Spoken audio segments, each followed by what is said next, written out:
La décision de la Chambre de jugement de Krief, il y avait deux motifs.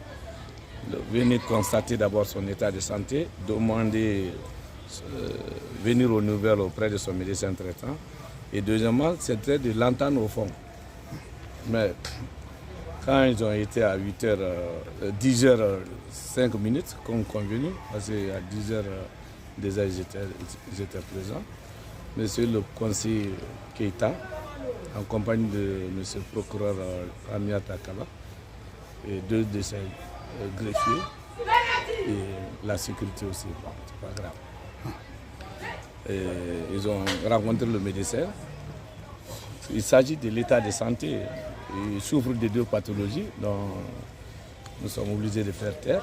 Mais le mal est là, il est maintenu en état. Nous exigeons à ce qu'il soit évacué immédiatement pour éviter le péril, pour éviter l'irréparable. Sinon, on va perdre de Kassori. Ça, je le dis avec conviction.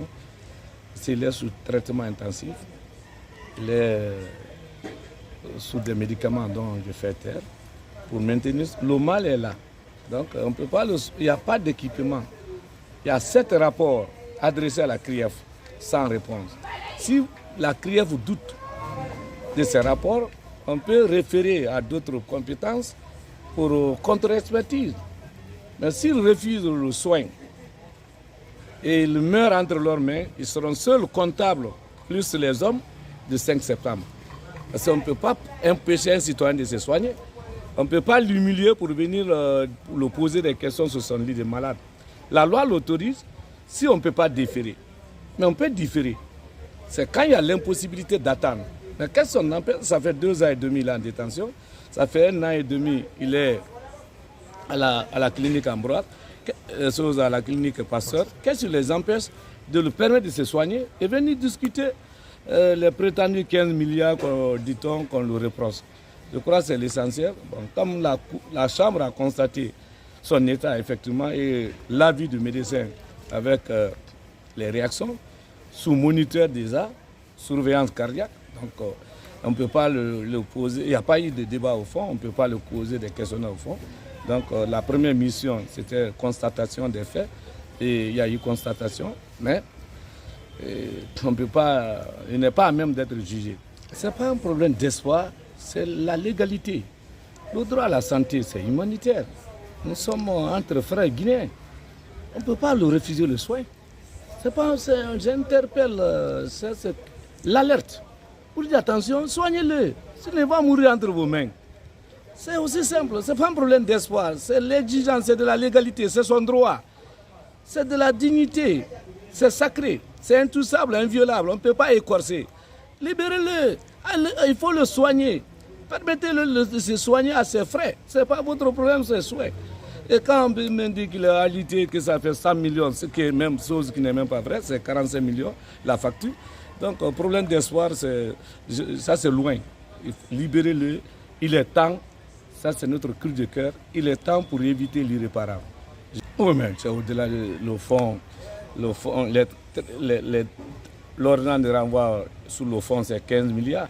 15 milliards, c'est géré par le fonds Mamri et le fonds Agnès. Ça ne nous regarde pas, on n'est pas administrateur de ce fonds. Et mieux, le fonds là, l'administrateur dit qu'il n'y a eu que décaissement de 12 milliards. Les 13 milliards sont encore à la Banque centrale. Donc les 13 milliards, les 3 milliards ont été utilisés pour les équipes. Mais ça ne nous regarde même pas, la peine pénale est quand même personnelle. C'est l'élémentaire. Ce n'est pas parce que lui, il était Premier ministre, il va aller répondre l'argent utilisé dans un projet. C'est un peu ridicule. Ils ont tout tenté par rapport au fonds. Les 46 millions de dollars de Mamri. Mais écoutez-moi, l'État veut utiliser le même projet de Mamri présentement. Quelque chose qu'on reprochait de détourner. Et au-delà de ça, on parlait des bâtons de pêche. Tout ça, là, on a mis ça derrière. Et même au Mamri, les 15 milliards, ça ne nous regarde pas. On doit la prendre en droit guinéen. La peine pénale est personnelle, même ailleurs, selon les traditions. Mais en Guinée, la peine pénale est personnelle. On ne peut pas lui poser la question par rapport au fonds.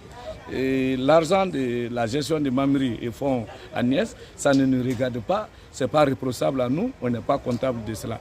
Il est là uniquement pour l'étouffer, pour le faire disqualifier Et le tuer à petit feu, c'est ça, sinon on ne peut pas, ce sont des calculs purement politiciens. On ne peut pas le dire qu'on peut le garder 1 an, 2 ans, 1 an et demi à l'hôpital, 3 ans de détention préventive dans une république. Souhaitons que ce soit une république à la hauteur de ses ambitions. Que Dieu préserve mon pays de ces dérapages, des violations de ses droits aussi humanitaires qu'élémentaires. C'est regrettable, mais ce n'est pas normal.